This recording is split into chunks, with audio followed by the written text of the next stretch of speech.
Praise the lord. బాగున్నారా? దేవుడు మరొకసారి ఈ యొక్క వాక్యాన్ని ధ్యానం చేసుకోవటానికి దేవుడిచ్చినటువంటి ఈ యొక్క అవకాశాన్ని బట్టి ప్రభునామానికి మహిమ కలుగును గాక. ప్రార్థన చేసుకొని వాక్యంలోకి వెళ్దామా? ప్రార్థన చేసుకుందాం. యేసయ్య తండ్రి, స్తోత్రమయ్యా, మహాపరిశుద్ధమైన దేవా, మీకు వందనాలు. ఈ సమయంలో ప్రభువా మీరు మాతో మాట్లాడండి నైనా. అయ్యా, నీ వాక్యం మమ్మల్ని బ్రతికిస్తుంది ప్రభువా. అయ్యా, మమ్మల్ని ప్రోత్సహిస్తుంది, మీ సారూప్యములోనికి మలుస్తుంది. కనుకనైనా మీరు మాతో మాట్లాడి ప్రభువా మమ్మల్ని బలపరచమని ప్రార్థన చేస్తూ యేసు క్రీస్తు పరిశుద్ధ నామంలో ప్రార్థించి అడిగి వేడుకుంటున్నాను తండ్రి, ఆమేన్. అంటే మీకు ఎలిమోన్ అనంటే ఏంటో తెలుసా? ఎలిమోన్ అనే మాట గ్రీకు పదంగా మనం చూస్తాం. ఈ ఎలిమోన్ అనేటువంటిది హీబ్రూ అరమిక్ భాషలో నుంచి మరి కేసద్ అనేటువంటి పదము నుంచి ఈ యొక్క ఎలిమోన్ అనే పదం వచ్చినట్టుగా మనం చూస్తాం. దీనికి ఇంగ్లీష్లో ఏమంటారంటే సింపతి అంటారు. కనికరం, దయ, జాలి అని దీనికి అర్థం వస్తుంది. యేసు ప్రభు హృదయం నిండా జాలి, కనికరం, దయ ఉన్నాయి. ఎందుకో తెలుసా? మనం ఎంత పాపులమో మన మీద ఎంత జాలి చూపించారు ఆయన, ఎంత కనికరము చూపించో కదా. మరి ఆ పరలోకం నుంచి కిందకి దిగి వచ్చి మనల్ని రక్షించారు ఆయన. హల్లెలూయా, హల్లెలూయా. ఒకసారి మరి కుష్ఠరోగి వస్తాడు. కుష్ఠరోగి పరిగెత్తుకుంటూ వచ్చి, అయ్యా నన్ను కాపాడునైనా, నన్ను శుద్ధి చేయని యేసు ప్రభు దగ్గర అడిగినట్లుగా మనం చూస్తాం. అవునండి, అసలు కుష్ఠరోగులు ఎక్కడుండాలి? మరి యేసు ప్రభు మరి అందరి జనాల మధ్యలో తిరుగుతూ ఆయన సువార్త పరిచర్య చేస్తూ ఉంటే ఆయన దగ్గరకు వచ్చి ఒక కుష్ఠరోగి నన్ను శుద్ధినిగా చేయమని అడగటం ఏంటి? అసలు నన్ను స్వస్థపరచు అనాలి కదా. ఒక రోగం ఉన్నటువంటి వాడు నన్ను స్వస్థపరచు అని చెప్పాలి, అని అడగాలి. కానీ అతను అడుగుతున్నది ఏంటి? ప్రభువా నన్ను శుద్ధినిగా చేయి అని అంటున్నాడు. నన్ను పవిత్రునిగా చేయి. శుద్ధి అంటే ఏంటి? పవిత్రతే కదా. పవిత్రునిగా చేయి అని అంటున్నాడు. అసలు కుష్ఠరోగి యొక్క పరిస్థితి ఏంటి? వాళ్ళు ఎక్కడుండాలి? మనం పాత నిబంధనలో మనం చూసినట్లయితే లేవికాండంలో చాలా స్పష్టంగా వారి గురించి రాయబడింది. ఒకసారి చూద్దామా? రండి. లేవికాండం 13వ అధ్యాయం 45వ వచనాన్ని చదువుతూ ఉన్నా. ఆ పొడగల కుష్ఠరోగి వస్త్రములను చింపివేయవలను, వాడు తల విరబోసుకొనవలను, వాడు తన పై పెదవిని కప్పుకొని అపవిత్రుడను అపవిత్రుడను అని బిగ్గరగా పలకవలను అని ఉంది. అవునండి, కుష్ఠరోగం వస్తే అతని పొజిషన్ ఏంటి అంటే అతడు తన పై పెదవిని ఈ విధంగా మూసుకొని నేను అపవిత్రుడను అని గట్టిగా పలకాలట.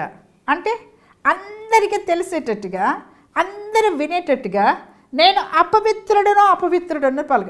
వచ్చింది రోగమైతే అతను ఏమని పలకాలి? నేను అపవిత్రుడను అనండి. అపవిత్రులు ఎవరండి? పాపము చేసిన వారు అపవిత్రులు, పవిత్రత కానివారు అపవిత్రులు కదా. కానీ ఇప్పుడు కుష్ఠరోగం వచ్చిన ప్రతివాడు కూడా తన పై పెదవిని ఇట్లా కప్పుకొని అపవిత్రుడని పలుకుతూ ఊరి వెలుపకి వెళ్ళిపోవాలి. అక్కడి 46వ వచనంలో మనం రాయబడింది, ఆ పొడ వానికి కలిగిన దినములన్నీ వాడు అపవిత్రుడైయుండును, వాడు అపవిత్రుడు కనుక ప్రత్యేకముగానే నివసింపవలెను, వాని నివాసము పాళెమునకు వెలుపల ఉండవలెను అని అంటున్నాడు. పాళెమునకు వెలుపల ఉండాలి. ఎవరు? కుష్ఠరోగి. ఎందుకు? వాడు నిత్యము ఆ కుష్ఠరోగము ఎంతకాలమైతే ఉంటుందో అంతకాలము కూడా అపవిత్రుడు, పవిత్రత లేనటువంటి వాడు. అపవిత్రుడుగా ఉన్నాడు కనుక అతడు ఏం చేయాలంటే ప్రత్యేకముగా ఉండాలట. అంటే ఇక్కడ కుష్ఠరోగి ప్రత్యేకంగా పెట్టేశారు. ఎక్కడ? ఊరి వెలుపల ఉండాలట. అవునండి, ఒకసారి ఆలోచన చేద్దామా? ఒక రోగం వస్తే నాకు రోగం ఉన్నది అని చెప్పాల్సింది పోయి నేను అపవిత్రుడను అని ఏ విధంగా కుష్ఠరోగి తను గట్టిగా అరుస్తూ ఊరి వెలుపలకు పోయి అక్కడ ప్రత్యేకంగా నివసిస్తాడో, అలాగే పాపపు రోగం ఉన్నటువంటి వాడు కూడా అలా అరవాలి. ప్రభువా నేను పాపిని, దావీదు కుమారుడా నన్ను కరుణించు అని గ్రుడ్డివాడు కేక వేసినట్టుగా మనము కూడా కేక వేయవలసినటువంటి వారంగా ఉన్నాం. అవునండి, కుష్ఠరోగి నాకు రోగమున్నదని 10 మందికి తెలపాలి. నాకు రోగమున్నదని 10 మందికి తెలిపి, అందరికి ఉన్న వాళ్ళందరికీ తెలిపి గట్టిగా అరచి ఊరి వెలుపలికి వెళ్ళిపోవాలి. అది ఆ కుష్ఠరోగి యొక్క పరిస్థితి. ఎవరి ప్రజలతో కలవకూడదు, ఏ ప్రజ దగ్గరికి రాకూడదు, ఎవరితో మాట్లాడకూడదు. ఊరి వెలుపడ ప్రత్యేకముగా ఉండాలి. తల విరయబోసుకోవాలి, గట్టిగా అరవాలి. అవునండి, అప్పుడు అక్కడ ఉన్నటువంటి వారంతా కూడా అమ్మో కుష్ఠరోగం వచ్చింది, అపవిత్రుడు అంటున్నాడని అందరూ అక్కడి నుంచి పరిగెత్తి వెళ్ళిపోతారు. అవునండి, ఇక్కడ ఆత్మీయ జీవితంలో కుష్ఠరోగము పాపమునకు గుర్తుగా ఉంది కదా, పాపమునకు గుర్తుగా ఉంది. మరి అలాంటి పాపము చేసేటువంటి కుష్ఠరోగి ఎవరి దగ్గరికి వచ్చాడు? యేసు ప్రభు దగ్గరికి వచ్చాడు. ఊరి వెలుపల ఉండవలసినటువంటి కుష్ఠరోగి యేసు ప్రభు దగ్గరికి వచ్చినట్టుగా మనము చూస్తూ ఉన్నాం. ఒకసారి యెషయా గ్రంథం 1వ అధ్యాయం 5వ వచనాన్ని మనం చూసినట్లయితే, నిత్యము తిరుగుబాటు చేయొచ్చు, మీరేలా ఇంకను కొట్టబడదురు, ప్రతివాడు నడినెత్తిన వ్యాధి కలిగి ఉన్నాడు, ప్రతివాని గుండె బలహీనమయ్యను అని రాయబడింది. అవునండి, ప్రతివాని గుండె బలహీనమయ్యను, ప్రతివాని నడినెత్తి వ్యాధి కలిగి ఉండేనను. మనం ఇర్మియా గ్రంథంలో 17వ అధ్యాయంలో మనం చూస్తాం. ఏం చూస్తామండి? హృదయం అన్నిటికంటే మోసకరమైనది అని, అది ఘోరమైన వ్యాధి కలిగినది అని రాస్తున్నాడు. ఈ ఘోరమైన వ్యాధి కలిగినటువంటి హృదయం ఎక్కడుందండి? మనిషిలోనే ఉందండి. మనిషిలోనే ఆ ఘోరమైన వ్యాధి కలిగినటువంటి హృదయము మనిషిలో ఉన్నది, నీలో నాలో ఉన్నది. ఇప్పుడు పాపము చేసేటువంటి వారికి దేవుడు ఏం పెడుతున్నాడు? అక్కడ ఘోరమైన వ్యాధి అంట. తలంపుల ఆలోచనల చేత మరి బయటకు వచ్చి క్రియారూపకంగా పాపి అయిపోయినాడు. ఇప్పుడు మనం ఏం చేయాలి? ఆ కుష్ఠరోగి అన్నట్టుగా మనం ఏం చేయాలి? గట్టిగా మనము అరవాలి, ప్రభువా నేను పాపిని అని అరవాలి. ఇప్పుడు పాపులందరూ రండి, పాపభారం మోసుకున్న సమస్త జనులారా నా ఎద్దుకు రండి అని అంటే, మేము పాపం చేసామా అంటున్నారు అందరూ. అవునండి, పుట్టుకతోనే మనం పాపులం. ఎన్ని కర్మపాపము అంటారు కదా, మరి పుట్టుక పాపము కర్మ పాపం. పుట్టినప్పటి నుంచి ఊహ తెలిసినప్పటి నుంచి ఎన్నో కదా చిన్న బిడ్డలు ఆడుకుంటూ ఉంటారు. వాళ్ళకి ఏం తెలుసు? వాళ్ళు ఆడుకుంటూ వాళ్ళకి ఇష్టమైంది ఏదైనా అక్కడ ఉంటే వాళ్ళ దగ్గర ఎంత నైస్గా తీసుకొని జోబులోకి వేసుకొని వెళ్ళిపోతారు. దొంగతనం ఎవరైనా నేర్పించారా? తల్లిదండ్రులు నేర్పించారా? నేర్పించలేదే. స్వాభావికంగా మనలో ఉన్నది అది, ఆ స్వభావం మనలో ఉన్నది. కాబట్టి ఆ స్వభావమును మార్చడానికే దేవుడు వచ్చాడు. హల్లెలూయా. ఇప్పుడు ఇక్కడ మనము ఆ కుష్ఠరోగి ఏ విధంగా అపవిత్రుడను అని ఎట్లా కేక వేశాడో, ఇప్పుడు మనము కూడా కేకలు వేయాలి. అంటే ఎవరైతే పాపములో ఉన్నారో, పాపపు క్రియల చేత ఉన్నారో, పాపపు హృదయము కలిగి ఉన్నారో వారు ఏం చేయాలంటే, నేను అపవిత్రుడను నేను పాపిని అని కేకలు వేయాలి. అలా ఎప్పుడైతే కేకలు వేస్తామో అప్పుడే దేవుని యొక్క కనికరం మనలోనికి వస్తుంది. హల్లెలూయా, హల్లెలూయా. చూడండి ఒకసారి యెషయా గ్రంథం 1వ అధ్యాయం మరి 4వ వచనాన్ని చదువుతున్నా. 4వ వచనం, పాపిష్టి జనమా, దోషభరితమైన ప్రజలారా, దుష్ట సంతానమా, చెరుపు చేయి పిల్లలారా, మీకు శ్రమ, వారు యెహోవాను విసర్జించి ఉన్నారు, ఇశ్రాయేలు యొక్క పరిశుద్ధ దేవుని దూషింతురు, ఆయనను విడిచి తొలగిపోయి ఉన్నారు. ఇక్కడ దాదాపుగా 7 విధాలైనటువంటి పాపములను దేవుడు ఇక్కడ మనతో మాట్లాడుతున్నాడు. దోషము చేసినటువంటి పాపిష్టి జనము అంటున్నాడు, దోషము కలిగినటువంటి వారు, దుష్ట సంతానం అంటున్నాడు. ఇక్కడ చెరుపు చేయటువంటి చెడు పనులు చేసేటువంటి వారంగా ఉన్నాం. మీకు శ్రమ అంటున్నాడు. యెహోవాను దేవుని విసర్జించేటువంటి వారుగా ఉన్నారు. ఇశ్రాయేలు యొక్క నిజమైన దేవుడు అంటే దూషిస్తున్నారు. నిజమైన దేవుడు అంటే ఎవరు కూడా దాన్ని అంగీకరించే స్థితిలో లేరు. వాడిని నిజమైన దేవుడిని దూషించేటువంటి వారిగా ఉన్నారు అంటున్నాడు ఇక్కడ. ఇంకా ఏమంటున్నారు? పరిశుద్ధ దేవుని దూషిస్తూ ఆయన నుంచి తొలగిపోయినటువంటి వారిగా ఉన్నారు. అక్కడి నుంచి దేవుడు పరిశుద్ధమైన దేవుడు అని వాక్యము చెప్తుంటే అక్కడి నుంచి తొలగిపోతున్నారు. ఆ మాట వినకుండా దూరం వెళ్ళిపోతున్నారు. దుష్ట జనాంగమా అంటున్నాడు, పాపిష్ట జనాంగం. ఇది ఘోరమైన వ్యాధి కలిగినటువంటి వారు, పాపపు వ్యాధి కలిగినటువంటి వారు. ఈ కుష్ఠరోగంతో వాళ్ళు ఎక్కడుండాలి? అది ఉన్నంత కాలము కూడా. ఒక్కసారి కుష్ఠరోగం వస్తే పోతుందండి కదా, పోదు కదా. అందుకని వాళ్ళు ఎక్కడుండాలి? ఊరి వెలుపల ఉండాలి. అందుకనే దేవుడు ఏం చేశాడో తెలుసా? దేవుడు ఫిబ్రవరి పత్రికలో మనం చూస్తాం 13వ అధ్యాయం, ఆయన ఊరి వెలుపల బలియాగమైపోయినాడు. ఆయన ఊరి వెలుపల ఆయన ఆ శిలువ మరణము పొందినట్టుగా మనము చూస్తాం. హల్లెలూయా. ఒక పాపి, ఒక కుష్ఠరోగి ఏ విధంగా ఊరి వెలుపల ఆ విధంగా తను వెలుపలకు పోయి పాపిష్టి జనాంగంగా మనము ఆ కుష్ఠరోగానికి దేవుడు పోల్చాడో, ఊరి వెలుపలకు పోయిన తర్వాత అక్కడ ఎలా ప్రత్యేకంగా ఉంటున్నాడో, పాపులు కూడా అంతే. పరిశుద్ధులతో చేరక వారు ప్రత్యేకంగా వాళ్ళు ఉన్నటువంటి వారికి ఉన్నారు. వాళ్ళు మందిరంలోకి రారు, వాక్యం చదువురు, వాక్యం వినరు. వాళ్ళు ప్రత్యేకించబడినారు. వీళ్ళు పరిశుద్ధ జనాంగము ప్రత్యేకించబడిన పరిశుద్ధ జనాంగంలో వాళ్ళు ఏమాత్రము కూడా చేర్చబడరు.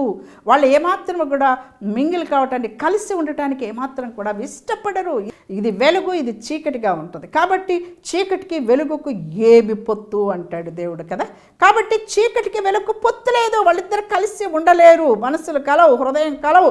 వారు చేసే క్రియలు వేరు, పరిశుద్ధులు చేసే క్రియలు వేరు. కనుక వీళ్ళు పరిశుద్ధులు అంటే క్రీస్తు యేసు రక్తమందు కడిగిపోయినటువంటి వారు ఈ యొక్క పాపపు చీకటి పనులు అంటే లోకపు పనులతో మరి దేవుడిని విసర్జించి, దేవుడిని దూషించి దూరంగా ఉన్నటువంటి పాపిష్టి జనం అంటే హృదయం ఘోరమైన వ్యాధితో, పాపముతో నిన్నటువంటి వారు ఈ యొక్క పరిశుద్ధులతో చేరలేరు. అందుకనే మందిరానికి రమ్మంటే రారు. ఎందుకనంటే వారి హృదయం అంతా చీకటితోనే ఉన్నది.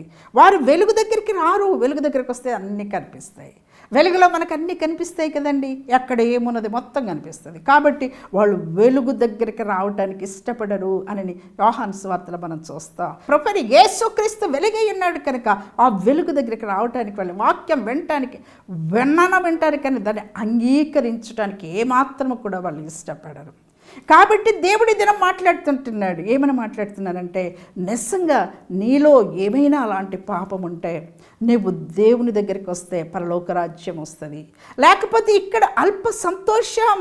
మోషే ఆ అల్పకాల పాపభోగములను విడిచిపెట్టేశాడు. అల్పకాల పాపభోగములు ఇవన్నీ తెలుసుకున్నాడు. అవునండి, ఈ అల్పకాలం ఇదంతా స్వల్పకాలమే, ఇదంతా ఇక్కడున్నట్టు క్షణమాత్రమే ఆ సంతోషం ఉంటుంది. కానీ నిత్య జీవము కావాలేనంటే, పరలోక రాజ్యం కావాలంటే, నిత్యము మనం చనిపోయిన తర్వాత పరలోకంలో దేవుని దగ్గర సంతోషించాలి అని అంటే, ఈ ఊరి వెలుపల నువ్వు ఏ విధంగా ఆ కుష్ఠరోగి ఉన్నాడో ఆ విధంగానే నీ దగ్గరకే యేసు ప్రభు వచ్చాడు. ఊరి వెలుపల ఆయన మరణించినట్టుగా మనము చూస్తాం. అవునండి, నీ దగ్గరికి, మన దగ్గరికి ఆయన పరలోకమును విడిచి ఇక్కడికి వచ్చినట్టుగా చూస్తాం. ఇక్కడికి వచ్చి ఎంత కనికరము కలిగిన వాడు, ఎంత జాలి కలిగినటువంటి, పరలోకములో ఎంత సంతోష ఆనందం, ఆ ఆనందాన్ని, సంతోషాన్ని ఇవ్వటానికి దేవుడి లోకానికి దిగి వచ్చినట్టుగా మనం చూస్తాం. దాన్నే ఇప్పుడు కుష్ఠరోగి వచ్చాడు, గట్టిగా కేక వేశాడు, అయ్యా నన్ను పవిత్రునిగా చెయ్యి, నేను అపరాధిని, నేను అపవిత్రుడని చెప్తే వెంటనే నేను ఏం చేశాడో తెలుసా?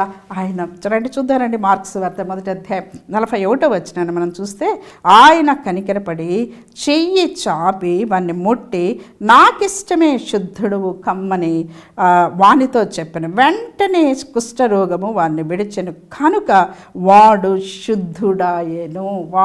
శుద్ధుడాయెను. ఎప్పుడండి శుద్ధుడాయెను అని పలుకుతాం మనము?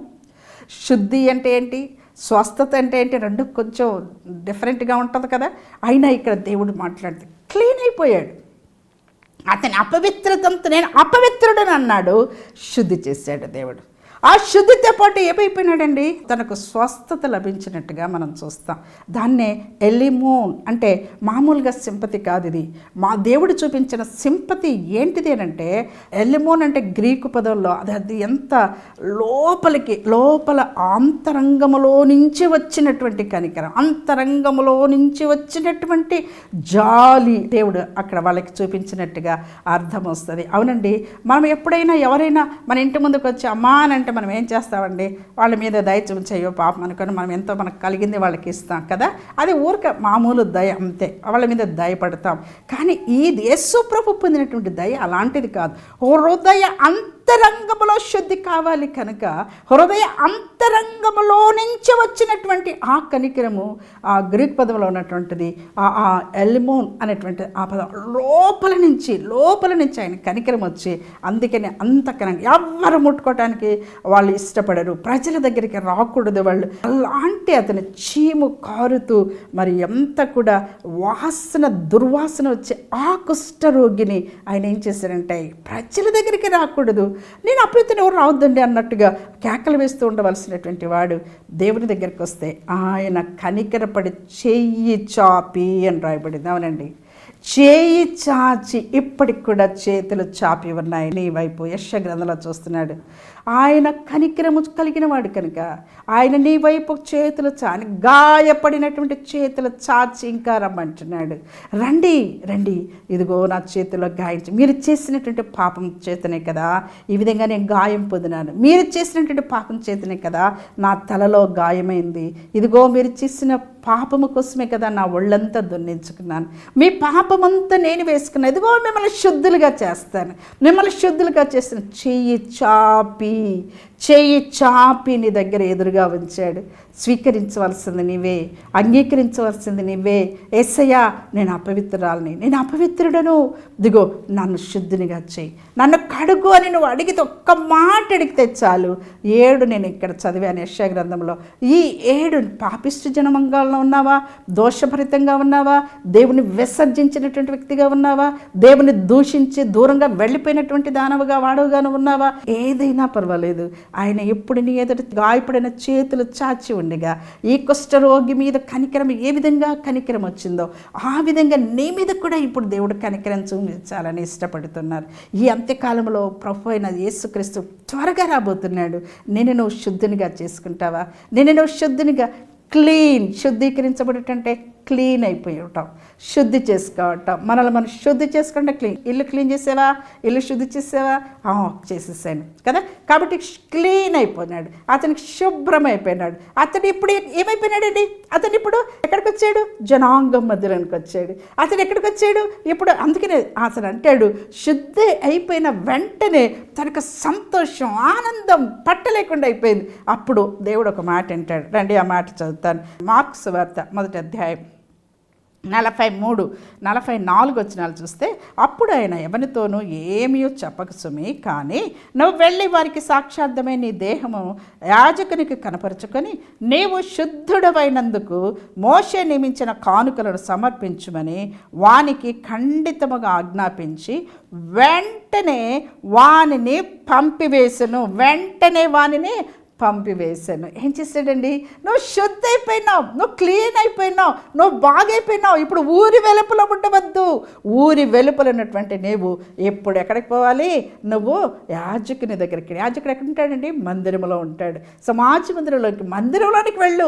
మందిరంలోకి ఎవరు వస్తారు? శుద్ధి చేయబడిన వాళ్ళంతా కూడా మందిరంలోనికి వస్తారు. అవును, అపవిత్రుడైన అతడు శుద్ధి చేయబడినాడు కనుక ఇప్పుడు మందిరంలోనికి రావడానికి అర్హత సంపాదించుకున్నాడు. ఇప్పుడు మందిరంలోనికి వచ్చి ఎవరు కనపరుచుకోవాలి? అక్కడున్న ప్రజలందరూ చూస్తారు, అక్కడ ఉన్నటువంటి యాజకుడు కూడా చూస్తాడు. హల్లెలూయా! ఇప్పుడు నువ్వు మందిరంలోనికి వస్తున్నావు, కానీ శుద్ధి చేయబడి వస్తున్నావా? మందిరంలోనికి వస్తున్నావు, కానుకిస్తున్నావు, శుద్ధి చేయబడ్డావా? నువ్వు శుద్ధి చేయకపోతే ఆ కానుక అంగీకరించబడదు. నువ్వు తృప్తి అంతే. నువ్వు ₹1,00,000 ఇచ్చినా కానీ నేను ఇచ్చానని తృప్తి నువ్వు పడుతున్నావు, కానీ దేవుడు దానిని అంగీకరించాడు. మన కయ్యను హేబెలు విషయం మనకు తెలిసిందే కదా. ఇద్దరు అర్పణలు ఇచ్చారు. ఎవరు అర్పణ అంగీకరించాడు? దేవుడు. అర్పణలు ఇవ్వటానికి ఇస్తాం, కానీ అంగీకరించాలి కదా దేవుడిది. హేబెలు యొక్క అర్పణను దేవుడు అంగీకరించాడు. ఇప్పుడు నీ అర్పణ దేవుడు అంగీకరించాలి. నువ్వు ఎంతనే నువ్వు ఇవ్వటానికి మనసు ఇచ్చి, నువ్వు శుద్ధి చేయబడకుండా నువ్వు ఇచ్చిన కానుక దేవుడు అంగీకరించాడు. నేను సేవ చేస్తాను నీకు, నువ్వు శుద్ధి చేయబడకుండా సేవ చేస్తే అది దేవుడు అంగీకరించాడు. దానికి ప్రతిఫలము ఉండదు. నువ్వు శుద్ధి చేయబడాలి, నువ్వు క్లీన్ చేయబడాలి. ఊరి వెలుపల ఉన్నటువంటి ఆ యొక్క కుష్ఠరోగి ఏ విధంగా మందిరంలోనికి రావటానికి నువ్వు వెళ్ళా, ఇప్పుడు యాజకుని దగ్గరికి వెళ్ళని దేవుడు చెప్పాడు. అవునండి, క్లీన్ చేయబడ్డావా? క్లీన్ చేయబడిన తర్వాత నువ్వు వచ్చి కానుకివ్వు. క్లీన్ చేయబడిన తర్వాతే దేవుని దగ్గరికి వచ్చి నువ్వు దేవుని యొక్క ఆరాధన నువ్వు చేస్తే దేవుడు అంగీకరించేటువంటి ఆరాధనగా ఉంటుంది. నువ్వు ఎలా ఆరాధన చేస్తున్నావు? వాళ్ళు ఆరాధన చేస్తున్నారు కాబట్టి నేను ఆరాధన చేస్తాను. వాళ్ళు హల్లెలూయా అంటున్నారు కాబట్టి నేను హల్లెలూయా అంటాను. వాళ్ళు యేసు రక్తం చేయమంటున్నారు, నేను యేసు రక్తం చేయమని అలా అన్నంత మాత్రాన పెదవులతో, అందుకనే వారి పెదవులతో ఆరాధిస్తున్నారు, వారి హృదయం నాకు దూరంగా ఉంది అంటాడు. అమ్మా అయ్యా ఒక్కసారి ఆలోచిస్తావా? నువ్వు శుద్ధి చేయబడ్డావా? కుష్ఠరోగి శుద్ధి చేయబడ్డాడు. అందుకే దేవుడు అంటున్నాడు, నువ్వు పొయ్యి కానుకి ఇప్పుడు నేను అంగీకరిస్తా. నువ్వు 10 రూపాయలు ఇచ్చినా 20 రూపాయలు ఇచ్చినా అది శ్రేష్టమైనది. నువ్వు శుద్ధి చేయబడి నువ్వు ఇచ్చే కానుక అది ఎంతో శ్రేష్టమైనది. కాబట్టి నువ్వు శుద్ధి చేయబడినటువంటి హృదయంతో, క్లీన్ చేయబడినటువంటి వ్యక్తిగా, దేవుని యొక్క రక్తములో కడగబడినటువంటి వ్యక్తిగా నువ్వు కానుకిస్తున్నావా? ఆరాధన చేస్తున్నావా? నువ్వు మందిరానికి వెళ్తున్నావు, నువ్వు ఎలా వెళ్తున్నావో ఒకసారి నువ్వు ఆలోచన చేసావా? ఆలోచన ఒకసారి చేస్తావా? అంత్యకాలంలో ఒకవేళ దేవుడు వస్తే నిన్ను నువ్వు సిద్ధపరచుకోవా? నిన్ను నువ్వు కడుక్కోవా? ఏ బలహీనత ఉందో నువ్వు కడుక్కుంటే ఈ క్షణంలో దేవుడు వస్తే ఎత్తబడాలి కదా, ఎత్తబడే గుంపులో ఉండాలి కదా. మరి నువ్వు ఎంతకాలం నువ్వు ఎన్ని చేసి కూడా వ్యర్థమే కదా. నీ హృదయం శుద్ధిగా లేకపోతే, నీ క్రియలు శుద్ధిగా లేకపోతే వేస్టే కదా. దయచేసి ఆలోచించి నా హృదయం శుద్ధిగా ఉందా? అతనికి అర్హత వచ్చింది, ప్రజల మధ్యలోనికి రావడానికి అర్హత వచ్చింది, ప్రజలందరి దగ్గర కూర్చొని మాట్లాడటానికి అర్హత వచ్చింది, ప్రజల మధ్యలోనికి వచ్చి యాజకునికి కనపరుచుకొని దేవుడు నన్ను శుద్ధి చేసిన సాక్ష్యం ఇవ్వటానికి తనకు అర్హత వచ్చింది. కుష్ఠరోగికి సాక్ష్యం ఇవ్వగలుగుతున్నావా? నేను మార్చబడినటువంటి వ్యక్తిగా ఉన్నానని సాక్ష్యం ఇవ్వగలుగుతున్నావా? అందుకనే దేవుడు ఇక్కడ అంటాడు, యెషయా గ్రంథం 1వ అధ్యాయం 18వ వచనంలో చూద్దాం. యెహోవా ఈ మాట సెలవిచ్చుచున్నాడు, రండి మన వివాదము తీర్చుకుందాము.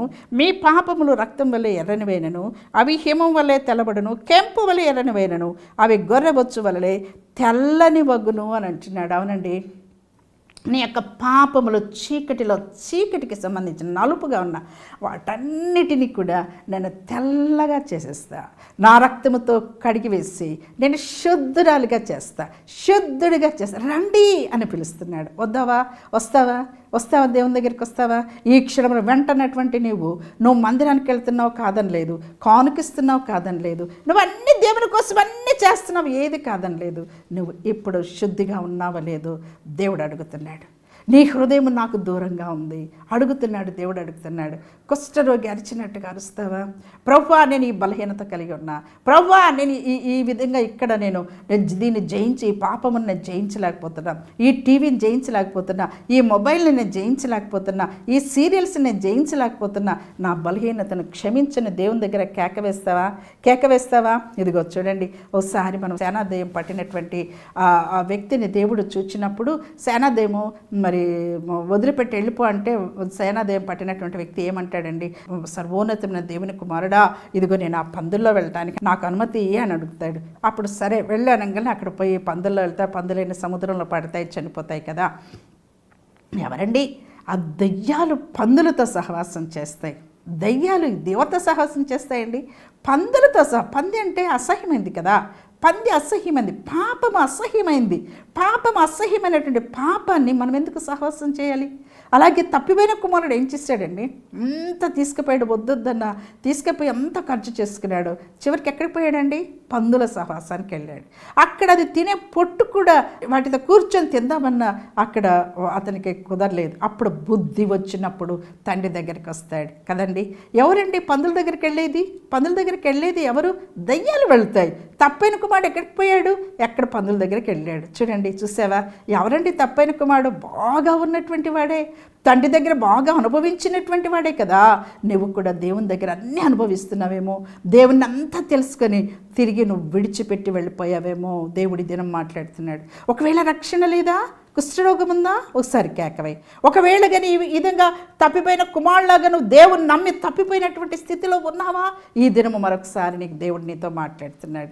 ఒక్కసారి నువ్వు ఆలోచన చేసి దేవుని దగ్గరికి రా. తప్పిపోయిన కుమారుడికి బుద్ధి వచ్చినప్పుడు, తిరిగి తన తండ్రి దగ్గరికి వచ్చినప్పుడు మళ్ళీ జనములతో కలిశాడు, తిరిగి సంతోషం వచ్చింది, తిరిగి ఆనందం వచ్చింది, అందరితో కలిసిమెలిసి ఉండేటువంటి పరిస్థితి తనకు కలిగింది. కుష్ఠరోగి దూరు వెళ్ళవలసిన వాడు ఇదిగో జనముల్లో కలిశాడు, మందిరంలో కలిసి అందరితో కూర్చొని ఆరాధన చేస్తున్నాడు. అవునండి, సేనాదయం పట్టినవాడు, అరణ్యములో కొండల మీద గుట్టల మీద ఉండాల్సినటువంటి వాడు, అక్కడ తిరుగుతున్నటువంటి వాడు, దయ్యము పోయిన తర్వాత అతడు తిరిగి వచ్చి స్వస్థ చిత్తుడై యేసు ప్రభు పాదాల దగ్గరికి వచ్చినాడు. ఇప్పుడు నీకు స్వస్థత కావాలన్నా, నీకు శుద్ధి కావాలన్నా, అపవిత్రుడు అయితే ఒకవేళ ఏదైనా బలహీన తప్పైన కుమారులాగా ఎక్కడైనా దేవుని నమ్మి ఒకవేళ తప్పిపోయి ఉంటే ఈ దినము దేవుణ్ణి అడుగుతావా?